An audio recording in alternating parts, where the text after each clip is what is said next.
Against the bright and celebrated history of ancient Greece and mighty Rome, Sparta very often ends up somewhere in the shadows, in the background.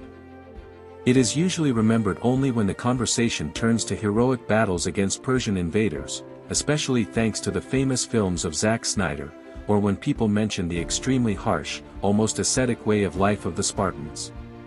And, as a rule, that is where it ends. In reality, however, we are dealing with one of the most significant city-states of antiquity, which for 5 full centuries flourished and remained not only a key center of all Hellas, but arguably one of the most important political and military poles of nearly the entire northern Mediterranean as well. So where did this legendary Sparta ultimately disappear to? Why, unlike Athens, Rome, Carthage, and many other great centers of that era, did it almost completely dissolve into history and vanish from the historical map? Make yourselves comfortable, we are about to explore this question in detail, beginning with a short but important historical excursus. What we habitually and somewhat simplistically call ancient Greece today was, in reality, a very colorful mixture of different tribes, social strata, and independent city-states, polis. They are often portrayed as something like a modern analog of the European Union, different countries, but supposedly with a shared policy and coordinated actions. In practice, however, the Greek polis were absolutely independent entities, constantly competing with one another for leadership. They were united, by and large, only by geography, language, cultural traditions, and partly religion. At times, Thebes posed a far more dangerous and principled rival to Athens than the Persian Empire did. There were periods when Athens and Thebes formed coalitions specifically against Sparta. The history of Hellas was full of twists and turns, and it is crucial to keep one key point in mind: the struggle for dominance in the region was conducted not in political offices, but in very real, bloody military confrontations. The story of Sparta, like almost everything in Greek history, begins with myths about the gods, particularly about Zeus. According to legend, the supreme deity had a son named Lacedaemon, or Lacedaemon, who founded a state at the southern tip of the Peloponnesian Peninsula, naming it after himself. He named the capital after his wife, Sparta. Interestingly, in modern Greek both the city's name and the name of its mythical founder are pronounced almost identically, Sparti. In antiquity, however, things were more complicated. In the Doric dialect native to the Lacedaemonians themselves, it was pronounced Sparta, whereas in the Attic, Athenian, variant it sounded like Sparti or Lacedaemonians. Since in the long struggle for hegemony in Hellas it was ultimately the Dorians who prevailed, modern Greeks call the city Sparti, while the rest of the world, paying tribute to ancient tradition, still uses the old name, Sparta, often extending it to the entire state as well. King Leonidas and his fellow citizens never called themselves Spartans, they were Lacedaemonians, and they most often referred to their country as Lacedaemon, Laconia, or simply Sparta. In short, confusion with names existed long before the Common Era. The earliest written mention of this state dates back to the 9th century before Christ, while archaeological evidence pushes its roots even further into the past. Nevertheless, such authoritative authors as Herodotus and Thucydides are unanimous in stating that the true, classical, history of Sparta begins only with the rise to power of the legendary lawgiver Lycurgus. Exactly when he lived remains an open question, estimates range from the 9th to the 6th century before Christ. Aristotle, for example, claimed that he personally saw the name of Lycurgus on the list of organizers of the first Olympic Games in 776 before Christ.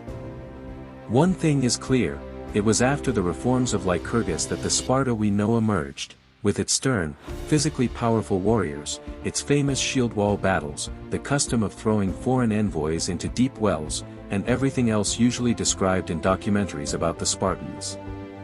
After the common victory over Persia in 449 before Christ, a typically Greek fierce competition began for the title of the most influential polis in the region. In one corner of the ring stood democratic Athens, center of the Ionian tribe, in the other, oligarchic Sparta of the Dorians. It is crucial to discard stereotypes here. This was not a clash of two small armies of a few hundred hoplites in an open field. It was a full-scale confrontation between two major powers, each with its own dependent cities, allies, vassals, sympathetic polis, powerful fleet, and serious resources. Take, for example, the naval battle of Aegospotami in 405 before Christ.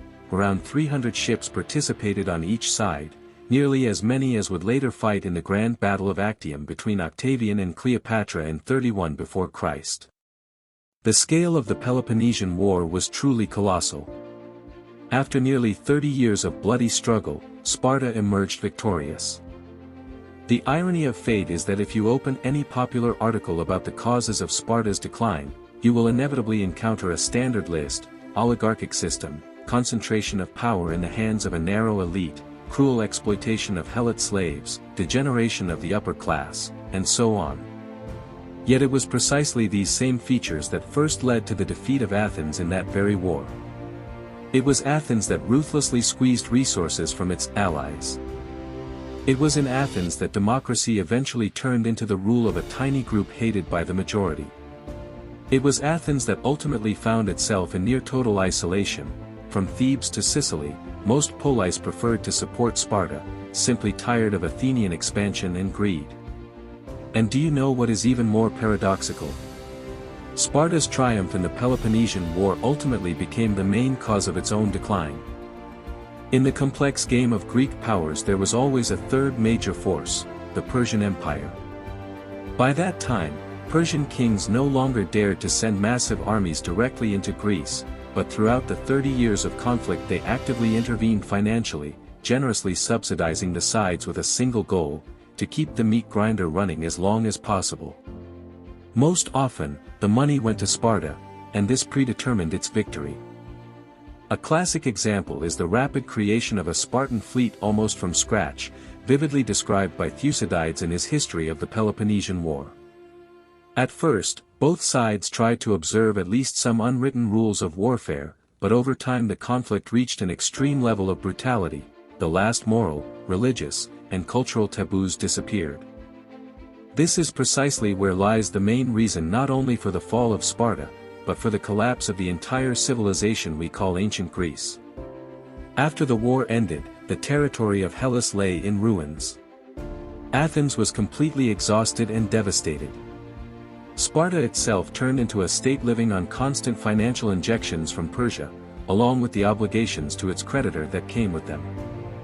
Corinth, Argos, and other cities that suffered heavily in the conflict did not feel like victors at all. This was especially evident in the case of Thebes. Just a few years after the defeat of Athens, they, again with Persian financial backing, declared war on their former suzerain, Sparta. For a time, Thebes became the leading power in Greece, but Persia quickly shifted support back to Sparta and forced everyone to sign the humiliating Peace of Antalcidas in 387 before Christ. Under this treaty, the Persian king effectively became the supreme arbiter in Greek affairs, while the formerly victorious Lacedaemonians merely carried out his will. If you already suspect that this many years of slaughter ultimately benefited Persia alone, you are absolutely right. Modern historians increasingly call the Peloponnesian War the true end of classical ancient Greece. It destroyed the established system of internal and external relations and plunged the region into deep chaos from which Hellas never fully recovered. In 338 to 337 before Christ, Greece was finally conquered by Philip II of Macedon, and his son, Alexander the Great, completed the process by uniting both Greeks and Persians within one vast empire. After Alexander's death, none of the old Greek polis could any longer claim regional dominance. So why did Athens survive to this day as a major city, while Sparta turned into a modest town of 16,000 inhabitants, bearing little resemblance to the ancient polis? The answer lies on the surface, in geography and economics. Athens always stood at the crossroads of major maritime trade routes, and regardless of its form of government, it remained a powerful commercial and naval center. Sparta, by contrast, was located in a rather isolated, god-forsaken, part of the Peloponnese and could sustain its existence and influence only through military strength. When, after the destruction of Old Greece and a series of civil wars, Athens returned to trade, it, even without its former political weight, rather quickly restored its wealth and prosperity. Sparta simply had no such alternative path. They did try, of course. They restored the Peloponnesian League, raised uprisings against the Macedonians, and in the middle of the 3rd century before Christ even experienced a short revival under King Cleomenes III. In 229 before Christ, he subdued almost the entire Peloponnese and carried out radical reforms in an attempt to restore the classical Spartan order. But the era of independent militant polis had already passed irrevocably. In 195 before Christ, a coalition of Greek cities, with active support from Rome, inflicted a final defeat on Sparta and reduced it to the level of an ordinary community.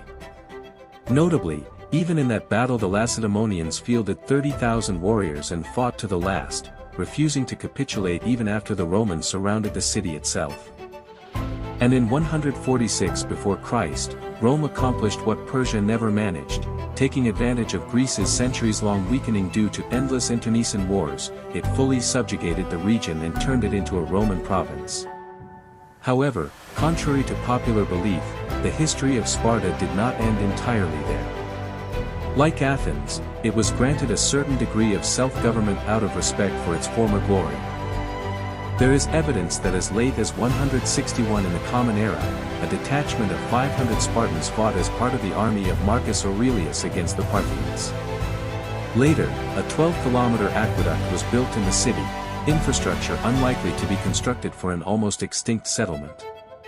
Even in the chronicles of the 4th century, Sparta is mentioned among cities where Roman educational institutions operated. Unfortunately, further evidence becomes increasingly fragmentary and insignificant, because the classical Sparta, with its unique system and militant spirit, had not existed since at least 146 before Christ. In conclusion, it is worth emphasizing the following: all the factors usually listed as causes of Sparta's demise, class stratification, the shrinking number of full citizens due to wars, the decline of the male population, and so on, are in fact merely symptoms and side effects of a single overarching catastrophe. That catastrophe is the Peloponnesian War. It was this conflict that led not only Sparta, but all of Greece into decline. Warlike Lacedaemon certainly had internal problems, but the true final nail in the coffin was the cunning Persian gambit that deftly pushed all of Hellas to the periphery of world history. Until next time, friends.